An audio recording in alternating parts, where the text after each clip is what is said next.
Bonjour et bienvenue sur un nouvel épisode de On peut le dire. So in this episode, this is the first part of a two-part erratum, which is basically because I made some mistakes in the previous video, and instead of taking it down and starting over, I'd rather leave it up and just accept and admit that I made a mistake and just fix it. So this first part of the erratum is focusing on clarifying the mistake I made with the French R in last week's video and clarifying the technical terms I should have used in the last video. This is all based off the video whose thumbnail you can currently see, and the link is there. I will link it in the description as well. It's an awesome channel. I strongly suggest you give it a go if you're interested in French, in languages, and in how sounds are made. So this channel is about helping people understand the scientific physical principles of phonics. So it's a more theoretical sort of input, while I've been trying to focus more on making you practice by listening and repeating. So yeah, really good channel. I recommend it. I learned something in every single video I've watched from that channel, so have a go. You might like it. So let's dive in. First mistake I made was about where the R comes from, and that's the mistake that Fred is mentioning in his video. So I thought, stupidly, that it came from the throat, and then I felt really bad because when I touched my throat while doing an R sound, I felt like it didn't come from there. And it's because it just doesn't come from there. This is where it's coming from. Your R sound in French, your R and H sounds, actually come from the back of your mouth and not your throat. They come from an interaction between your uvula and your tongue, the back of your tongue. And so you can't really see it happening from the outside. Mouth position won't help you get it. And that's why this part 1 and the part 2 will also be a PowerPoint presentation, because it won't actually make a difference if you see my face while I'm speaking or not. So there you go. That's the first mistake. The French R does not come from the throat. So I'm sorry I might have misled you in the previous video if you looked at it, but this is where it's coming from, and it's a very common misconception.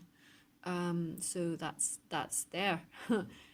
The second thing is I called two groups of consonants harsh and soft. I wanted to simplify it to make it easier to remember, but in the video that Fred the Geek made, he clarifies voiced and voiceless consonants, and then that prompted me to look them up and to experiment and find other resources, which again will be at the end of this video, and they will also be in the description if you want to investigate yourself and spend more time on that. But then that prompted me researching it, understanding it better, and figuring it's better to use the technical terms. A, because how on earth are you going to get better at using technical terms if your teachers don't? That would be stupid. B, because the technical terms are very descriptive. They just show you what's happening. They tell you what's happening in the consonants, while using adjectives like soft and harsh was carrying a bit of a weight, a bit of judgment, and that's a bit silly because consonants aren't good or bad, they just are. So that's a better way to call them. Therefore, what I called soft will actually be voiced consonants, and what I called harsh are voiceless consonants. And that's the way we should call them. And there's a reason for that, and this is what we're going to look at now. So, voiced consonants are the ones that you make with vocal cords closed. So the air passing through your vocal cords will make them vibrate because they are closed. They're blocking the airflow. Voiceless consonants will be produced with vocal cords wide open, which means there is no vibration when the air goes through your throat and mouth. Okay?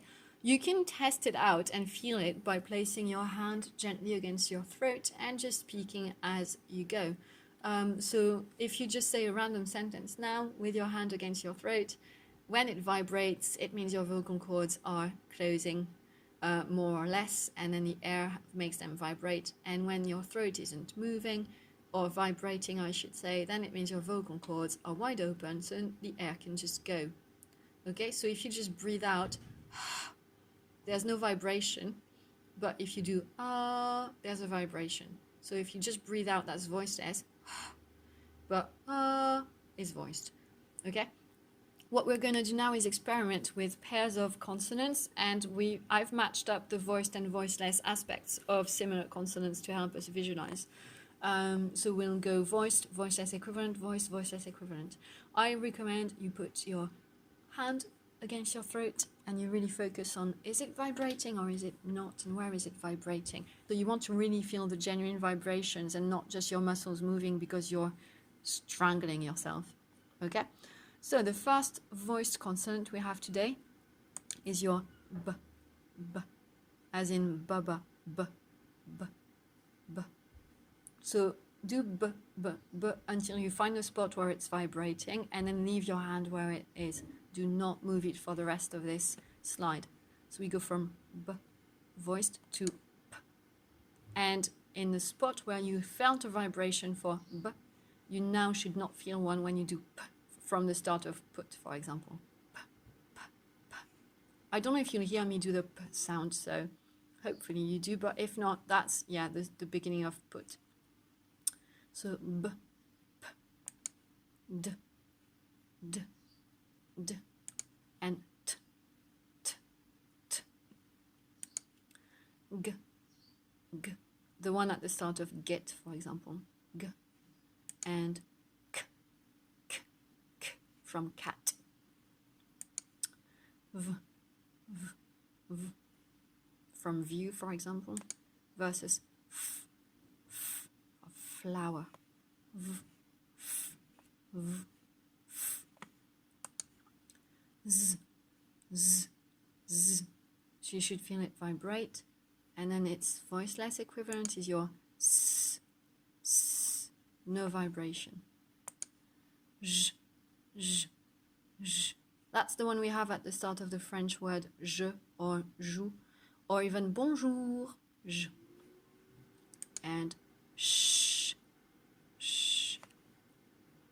And then we have our R, so we have your r, r, r, and you have your okay? So one way to remember it could also be with the voiced consonants. You have an inkling of the person's actual voice. You can hear the sound of my voice when I do b, d, g, v, z, j, r. You can't hear much, but you can hear it. While if it's voiceless, you can't really hear the person's actual voice. P, t, k, f, s, sh, x. What am I doing? It's not x, it's ch. Oh la la, let's do it again. P, t, k, f, s, sh, ch. You have no clue what my actual voice sounds like if I go through all the voiceless consonants. But you have a clue what my voice will sound like if I go through the voiced consonants. Okay? So when I said in the last video, your R will be soft if it's got soft consonants, and it will be harsh with harsh consonants, it's actually rubbish. Your R will be voiced if it's next to voiced consonants, and it will be voiceless next to voiceless consonants. Just because it would be really difficult to go from voiced to voiceless in a split second. So we just make life easier and we make them match. Okay? And that was it for today. So here you can see the sources I've used. You can see at the top is that video that prompted me to look stuff up. The Wikipedia article is the French one. There is one for English, so you could click or copy that link, and then you could obviously go and change the language and see the English. But I wasn't interested in the English sounds. I wanted the French. And then thoughtco.com is pretty good with lots of resources for pronunciation. And I got my inspiration for the drawing from the Navlipi link below. I just copied it, copied only the parts I wanted, basically, and took a picture of that. So that's for my sources. They'll be in the description down below. Next week, I'll do a video that's more focusing on the r versus sound. And then you'll have a lot of practice time to make your French R sounds, and hopefully that'll be awesome and you'll have fun. That's coming soon to you. If you liked this video, give me a thumb up. Share it with people you know this could help. Give me comments and feedback if you have anything interesting or useful to say for me to continue making content that can help. Let me know down below. If you haven't subscribed yet and my channel could interest you and help you out, do subscribe. And I'll see you soon for another video. And don't forget, tu peux le dire.